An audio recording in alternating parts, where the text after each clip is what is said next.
COVID-19 vaccines to arrive tomorrow.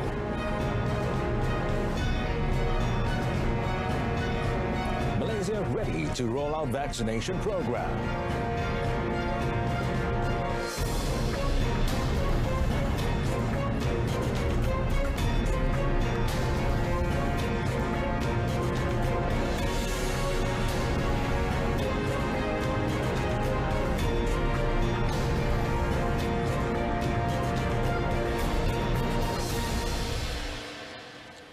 Good evening, I'm Muhammad Amin Carlos. Welcome to News at 10. Well, Malaysia is set to receive its second batch of 182,520 doses of Pfizer-BioNTech vaccine tomorrow.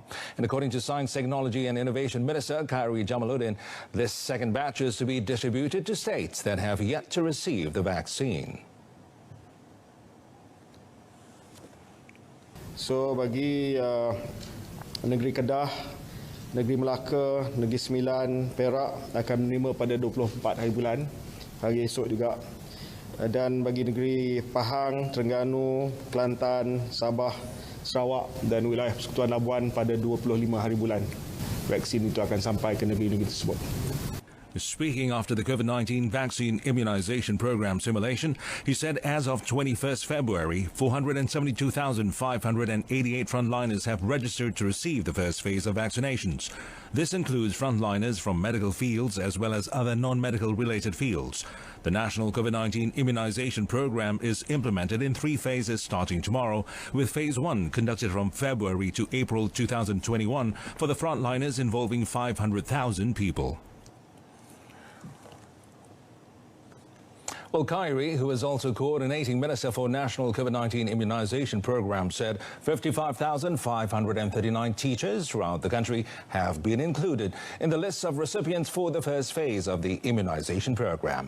Well, according to him, the teachers involved fall into the category of high risk with comorbidity. Kita akan usahakan untuk memasukkan bilangan guru ini 55,539 dalam fasa pertama, insyaAllah sebelum tarikh pembukaan sekolah nanti. Dan kita akan usahakan supaya kita dapat menerima permintaan daripada KPM. In another development, Khairi denies allegations that the Orang Asli were forced to take the COVID-19 vaccine. He reiterated the government's stance that taking the vaccine is a voluntary process. He also hopes that activists and non-government organizations, NGOs, will be responsible by not frightening any communities from taking the vaccine. Well, 532 locations nationwide have been identified as vaccine centres, also known as PBV. And according to Health Minister Dato' Sri Dr. Adam Baba, the PBV were classified according to category, starting from category 1 through 8, based on the number of personnel and area of the place.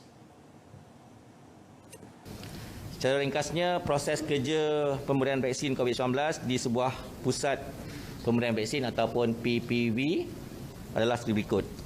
Stesen 1, kita masuk tadi untuk saringan gejala dan suhu. Stesen 2 ialah tempat di mana pendaftaran ataupun registration. Stesen 3 di mana konsultasi dan persetujuan imunisasi, iaitu consent form. Stesen 4 ialah tempat di mana suntikan diberi. Dan stesen 5 ialah pemerhatian ataupun observation. Penerima akan diminta untuk berada dalam tempoh masa antara 15 minit hingga 30 minit. Speaking at the COVID-19 immunization program screening earlier, Dato' Sri Dr. Adham said with the success of the simulation, the Health Ministry is prepared to conduct the administering of the COVID-19 vaccine jabs tomorrow. In another related development, the National COVID-19 Vaccine Supply Access Guarantee Special Committee, JKJAV, has decided that pregnant women are not allowed to receive the COVID-19 vaccine jab. This decision was made in accordance to the advice by the World Health Organization, the WHO. Kita masih menetapkan lagi bahawa ibu mengandung tidak diberikan vaksinasi, dan ia masih terus terpakai kerana kajian yang dibuat oleh Pfizer belum lagi mendapat maklumat yang rolling submission daripada mereka. Kita masih lagi dalam conditional approval untuk Pfizer vaksinasi dan rolling submission untuk mendapatkan beberapa data-data penting untuk dijadikan sebagai satu asas, iaitu keberkesanan, kualiti dan selamat diperlukan.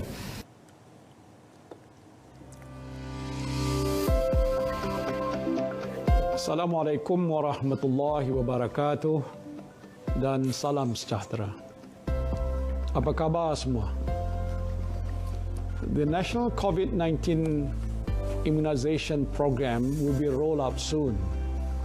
To those eligible, I urge you to register and get vaccinated according to the schedule given. Getting vaccinated is very important to achieve herd immunity while preventing the pandemic from spreading further. For more information on the vaccination registration, you may refer to your My Sejahtera application. Let us protect our beloved nation together from COVID-19 by getting vaccinated. Lindung diri, lindung semua.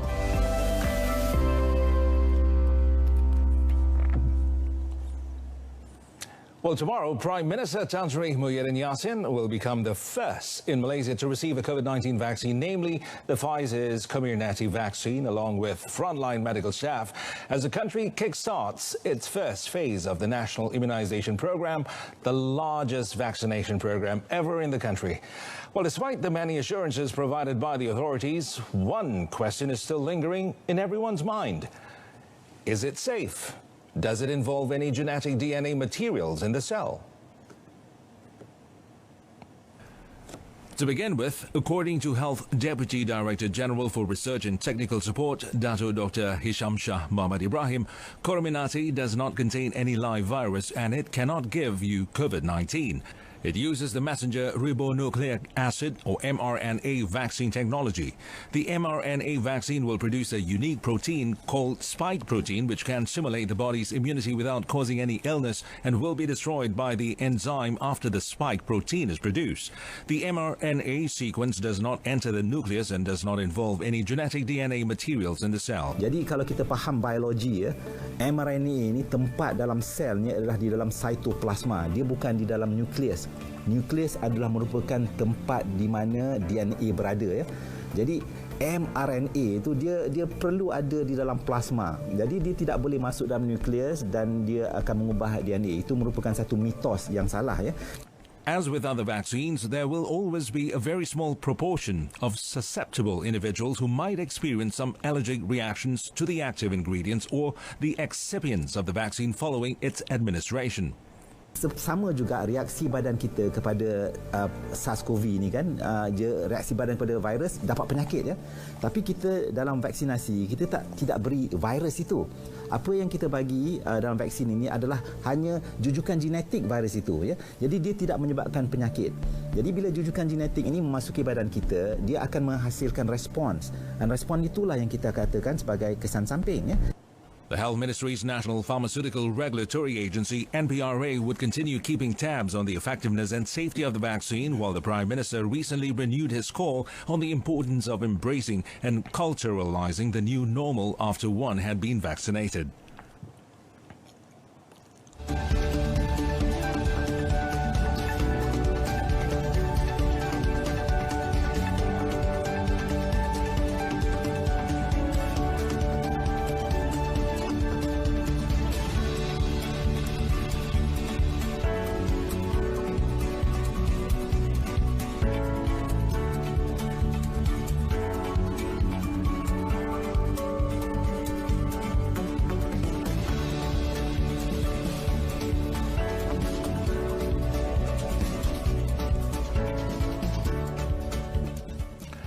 Well, now for the COVID-19 updates. Malaysia continues its decreasing trend of new cases as 2,468 new infections were reported today.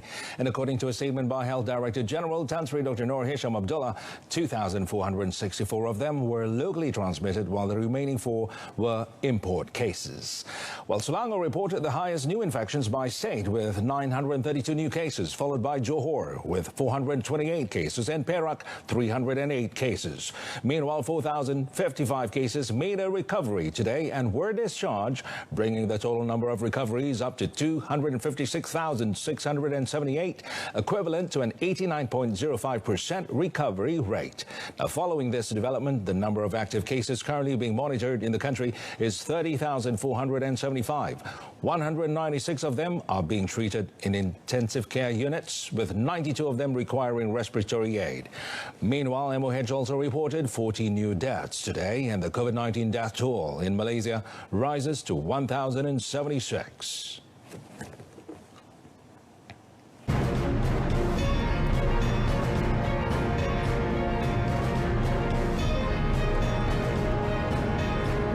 Coming up next, Pulau Pinang Bridge safe for traffic despite fire incident.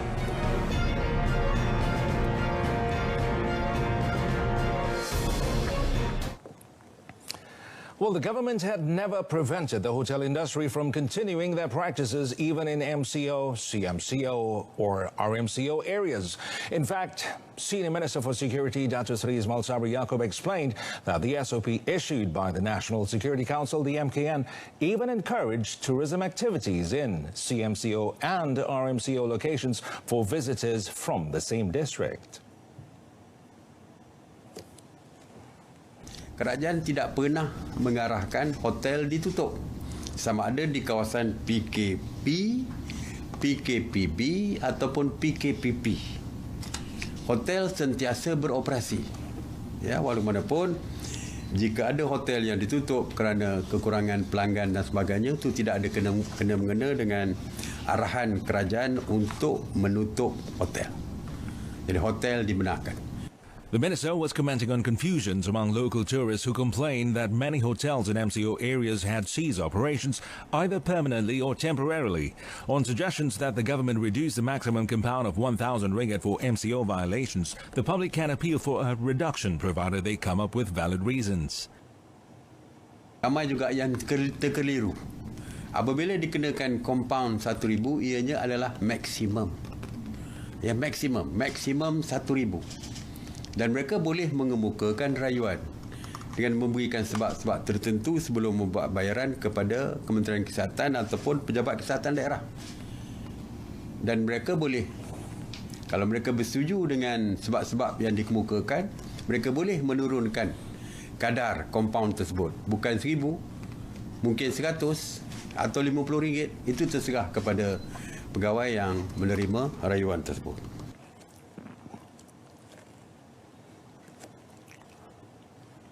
Well, the corruption and money laundering charges filed against Balik MP Dato' Sri Abdul Aziz Abdul Rahim were done in bad faith. At the Kuala Lumpur High Court today, lawyer Amir Hamza Arshad said the Malaysian Anti-Corruption Commission's or MECC officers arrested and detained Dato' Sri Abdul Aziz for investigations of a Lembaga Tabung Haji or TH matters, but he was later charged with something else. Well, Amir Hamza, in his submission to strike out the charges against his client, a former TH board chairman, well, said as an MP, the criminal charges have damaged his client's reputation and amounted to character assassination. Dato' Sri Abdul Aziz and his brother, Dato' Abdul Latif, were charged in early 2019, and in September last year, the prosecution amended the charges. Dato' Sri Abdul Aziz, 54, is charged with 3 counts of accepting bribes totaling 5.2 million ringgit in connection with road projects in Perak and Kedah, as well as 10 counts of money laundering. Dato' Abdul Latif, 63, was accused of abetting him in the projects. The projects involved were valued at 644.5 million ringgit. In December, Dato' Sri Abdul Aziz, who is also an UMNO Supreme Council member, filed an application in the High Court to quash all charges. However, last month, the prosecution withdrew the charge against Dato' Abdul Latif in the midst of the trial in the Sessions Court. High Court Judge Muhammad Jamil Hussain will deliver his decision on 12 March.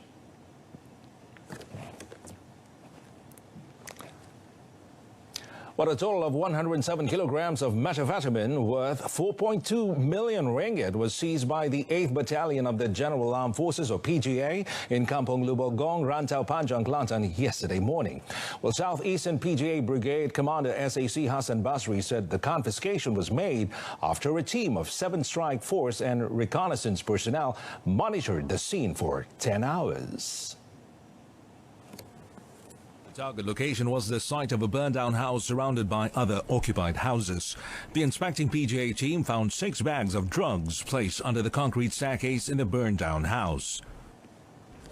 Kes yang terbesar bagi tahun 2021 adalah rampasan yang ada sekarang melibatkan 107 kg dadah jenis sabu dengan nilaian rampasan 4.2 juta ringgit.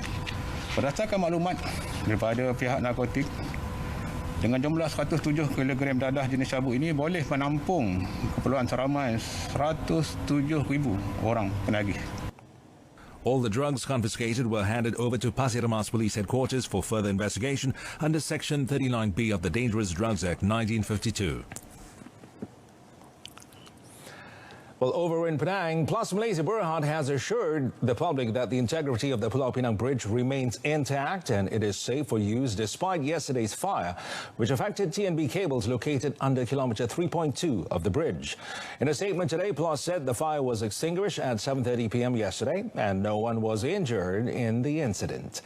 Well, it said the right lanes on both sides of the bridge at the fire incident location would remain closed for a few days to facilitate investigations being jointly carried out by TNB, the Fire and Rescue Department and the police. It added during this period, Plus encourages all road users to use the Sultan Abdul Halim Muazzam Shah Bridge to lessen congestion caused by the lane closures. Meanwhile, State Infrastructure and Transportation Committee Chairman Zairil Khair Johari said it would take 3 months to repair the damaged TNB cable.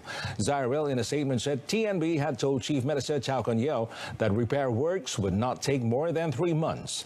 The fire incident at kilometre 3.2 under the bridge at 4:23 p.m. yesterday damaged 3 circuits, disrupting electricity supply for about 35 seconds, which was restored after a short while.